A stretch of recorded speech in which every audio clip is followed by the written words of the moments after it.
A credit limit can shrink when you need it most. Imagine you have a $50,000 safety net, but the moment you actually need to use it, the bank legally deletes $40,000 of it overnight. The modern, hyper-optimized financial advice ecosystem pushes a very dangerous narrative. We hear it all the time from well-meaning influencers and personal finance blogs. Holding cash is a guaranteed loss to inflation. Invest every spare dollar you have, and if an emergency strikes, just put it on a credit card. They tell you that your $50,000 in available credit is your ultimate safety net. On paper, it sounds like brilliant optimization. But this myth was birthed during the post-2008 era of zero interest rate policy. For over a decade, money was virtually free, and consumer credit was expanded aggressively by lenders to stimulate the economy. An entire generation of consumers was trained to view credit limits as a permanent extension of their personal liquidity pool. But credit limits are not a contractual right. They are an at-will privilege. They are algorithmic risk exposures that can be revoked in milliseconds based on data points you do not even control. Before we dive into the brutal math of why relying on this will bankrupt you, we need to understand exactly how this trap is set and why the average American falls for it so easily. I want to break down exactly how algorithmic limit cuts happen and how to protect your household from being blindsided.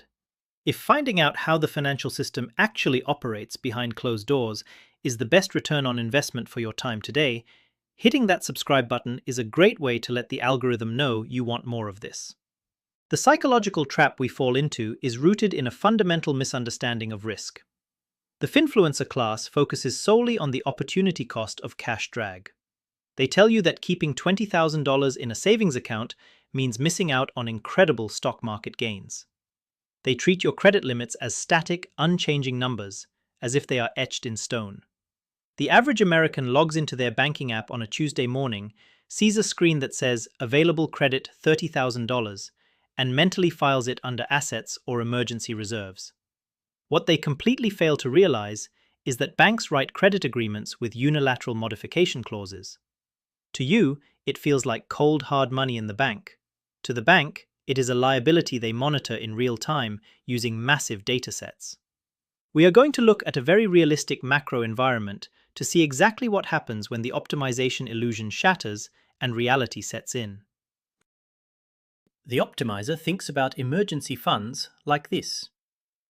If I keep $20,000 in cash sitting in a bank account, I lose around $1,400 a year in foregone investment growth, assuming a standard market return minus inflation and tax drag.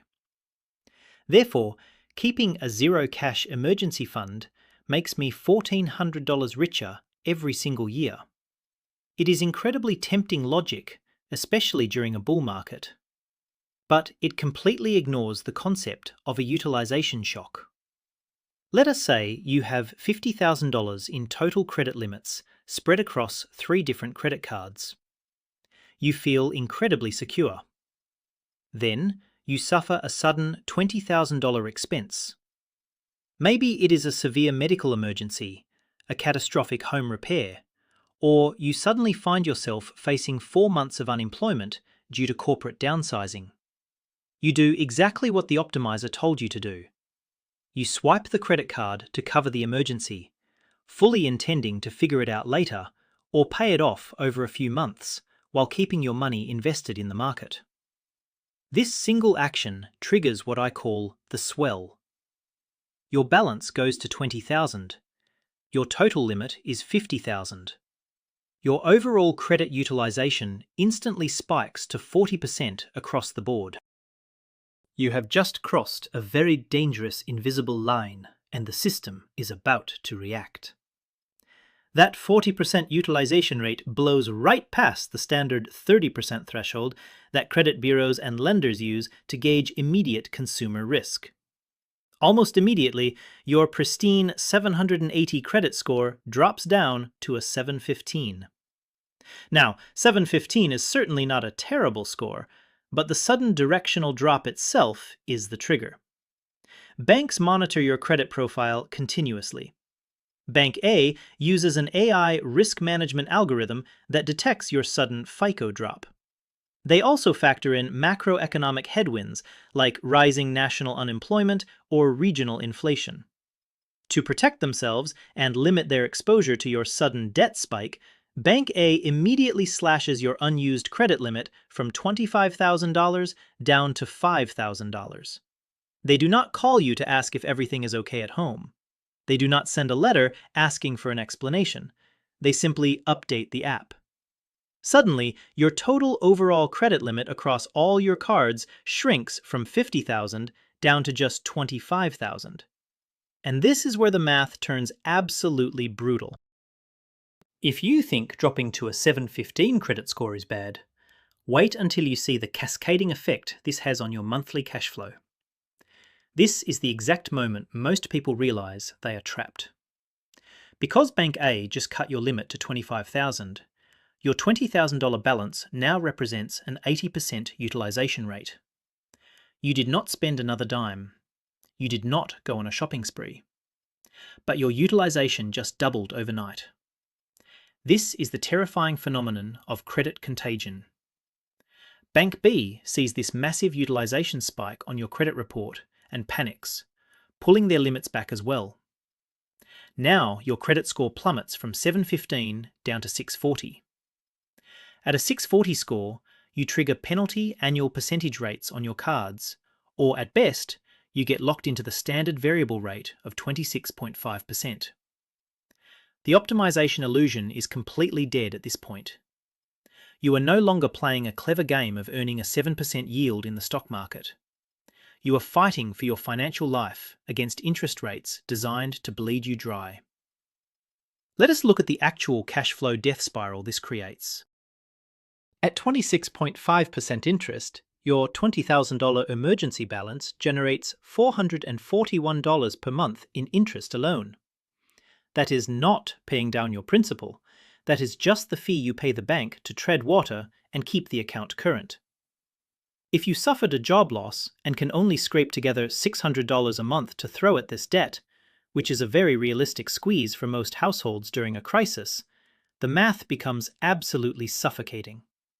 $441 vanishes into the bank's profit margins, and only $159 actually goes toward paying down your debt. At that agonizingly slow rate, it will take you 5 years and 4 months to pay off that single $20,000 emergency. And over those 5 years, you will pay $17,800 in pure interest. Let that sink in for a moment. To chase $1,400 a year in potential stock market growth, you exposed yourself to almost 18 grand in mathematically guaranteed interest drag. Furthermore, your cash flow is now completely suffocated. That $600 monthly liability destroys your ability to invest, save, or build any forward momentum. You traded systemic resilience for pennies of yield. This is the law of compounding asymmetry in action. The mathematical reality is that debt compounding at 26% will always violently outpace assets compounding at 8 to 10%. You absolutely cannot outinvest high-interest unsecured debt. Your credit limit is a bridge that only exists in the blueprint. When you are walking lightly with low utilization, the bridge feels incredibly solid. But when you try to drive a 10-ton truck over it, in the form of a massive emergency expense, the bank is legally allowed to delete the bridge while you are in the middle of crossing it. Regulation Z, under the Truth in Lending Act, legally anchors the fact that credit card issuers have the right to reduce limits or close accounts at any time, usually without any prior notice whatsoever. Most people stop right here and lose $50,000 over a lifetime. Here is the hidden behavioral step they completely miss. Why do smart people fall for this trap? Why do we convince ourselves that a credit line is just as good as a pile of cash in the bank? It comes down to mental accounting and the endowment effect. People naturally categorize available credit as their money. Because you physically possess the plastic card in your wallet, you feel like you possess the purchasing power it represents. But this violates the absolute primary rule of liquidity. If you cannot deploy the capital unconditionally, it is not your money. Humans also suffer from present bias and asymmetric risk perception. We hyper-focus on the immediate, visible loss of cash drag. We hate the feeling of missing out on a bull market today. At the same time, we deeply discount the probability of a catastrophic, low-frequency event, like a sudden job loss coinciding with a nationwide credit crunch. We have a powerful illusion of control. We believe we dictate when we use credit, but game theory proves otherwise. We will get to the exact protocol for building an unbreakable financial firewall in a minute. But first, we need to address the hidden penalty that makes this system so dangerous. Most people stop at the interest rate math and completely miss the algorithmic herd behavior happening behind the scenes. This is the banker's prisoner's dilemma. The invisible risk that consumers ignore is that banks play a high-stakes game of musical chairs with your debt. If an economic downturn hits, banks know consumer defaults are going to rise across the board. From a game theory perspective, if two different banks both extend you a large credit limit, the first bank to cut your limit reduces their risk. The second bank who waits is left holding the bag if you happen to default. Therefore, modern banking algorithms are highly incentivized to aggressively slash credit limits at the very first sign of macroeconomic stress or personal FICO deterioration. The brutally contrarian truth is this: credit limits are most likely to be cut at the exact macroeconomic moment you are most likely to lose your job. Relying on a credit limit for emergencies is like borrowing an umbrella from a bank. The contract explicitly states they can demand the umbrella back the second they see a storm cloud. When the rain starts, they take the umbrella and you drown. Cash, on the other hand, is a moat around your castle. It is passive, permanent, and yours. Credit cards are mercenaries. They will fight for you when you are wealthy and times are good. But the moment you look weak, they will turn around and pillage your castle. To survive in a system designed to penalize weakness, you must divorce your emergency planning from credit reliance. Vague advice like build a safety net is not enough. You need a systematic framework to protect yourself. Before we build that systematic framework, I need to show you the bridge between learning this math and actually applying it. If you want to see exactly where your utilization stands and map out your cash moat without handing over your sensitive data, I highly recommend checking out CashClass, the official Tom Talks Money web application. I built CashClass specifically because I was tired of apps demanding my bank login credentials. With CashClass, there are absolutely no bank logins required. You just upload your CSV statement directly to the web app, and it handles the rest in a privacy-first environment. Plus, when you join, you get full access to our free Budgeting 101 course to help you build that foundational moat. You can click the link at the very top of the description to start your 14-day free trial on the web. Do not let algorithms dictate your survival. Take control of your numbers. Now, let us dive into the Optimizer's protocol and fix this credit leak permanently. This is where conventional wisdom says to save more money. I am going to tell you to pay an insurance premium instead. Here is why. You must stop viewing an emergency fund as an investment that is failing to yield returns. You need a complete paradigm shift. View it as an insurance premium you pay to protect your larger investment portfolio. First, calculate your bare bones survival number. This is just rent, food, utilities, and minimum debt service. Do not include vacations or dining out. Multiply that monthly survival number by 6. Keep this exact amount in a high liquidity vehicle like treasury bills or a high yield savings account. If 6 months of survival costs $20,000, that $1,400 in foregone market returns we discussed earlier is simply the $116 a month premium you pay to guarantee you never pay 26% credit card interest. It is cheap insurance against total financial ruin. The next step is building what I call the 3-node credit firewall strategy. You must never keep all your credit limits inside one single banking ecosystem. If a major institution like Chase or Bank of America decides to cut your limit based on internal risk metrics, you do not want your other cards cut simultaneously by the exact same internal algorithm. You must diversify your credit exposure just like you diversify your stock market investment portfolio. The protocol is to maintain active, zero-balance credit lines across at least 3 entirely unassociated financial institutions. For example, you might have one card with a massive national bank, one card with a local regional credit union, and one charge card like an Amex. This simple structural move heavily mitigates the risk of a single risk management algorithm wiping out your transactional liquidity all at once. If one bank pulls the plug because they are nervous about the real estate market, the other 2 nodes in your firewall are completely insulated from that specific internal banking decision. This creates a redundant safety net.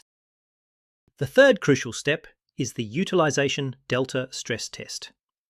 You absolutely must know your mathematical breaking point before the bank decides to break you. Here is the protocol. Take your current emergency fund target. Let us assume it is $20,000. Now, divide it by 40% of your total current credit limit. If that equation results in a utilization rate above 30%, you are dangerously over-leveraged. Let me walk you through the example. If you face a $20,000 emergency and you have a $50,000 total limit, a 40% theoretical algorithmic cut means your available credit is suddenly slashed to $20,000. 20,000 divided by 20,000 is 100% utilization. Your status in this specific scenario is an incredibly high risk of entering a credit contagion spiral. The only permanent solution to this stress test is to increase your actual cash position immediately to bring that theoretical utilization rate back down into the safe zone, well below 30%.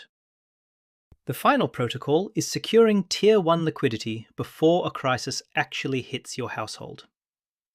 Credit cards are considered Tier 3 liquidity. They carry the absolute highest cost and the absolute highest algorithmic risk. If you are a homeowner or hold a large taxable brokerage account, you need to secure a home equity line of credit or a portfolio margin line while your income is high and the macroeconomy is stable. The trick here is to keep the balance at absolute zero. Do not use this line of credit for a kitchen remodel or to buy a new car. Just let it sit there as a silent backup generator. These secured lines of credit are slightly harder for banks to revoke instantly compared to unsecured credit cards, and they carry significantly lower annual percentage rates, usually around 8 to 10%, rather than the 26% you see on credit cards. You must secure the umbrella while the sun is shining so brightly you need sunglasses. If you think that 26% interest rate is bad, wait until you see how quickly financial peace of mind vanishes when you realize your safety net was just a mirage. Building systemic resilience is not about hoarding cash out of fear. It is about understanding the rules of the game so you do not get played by the house.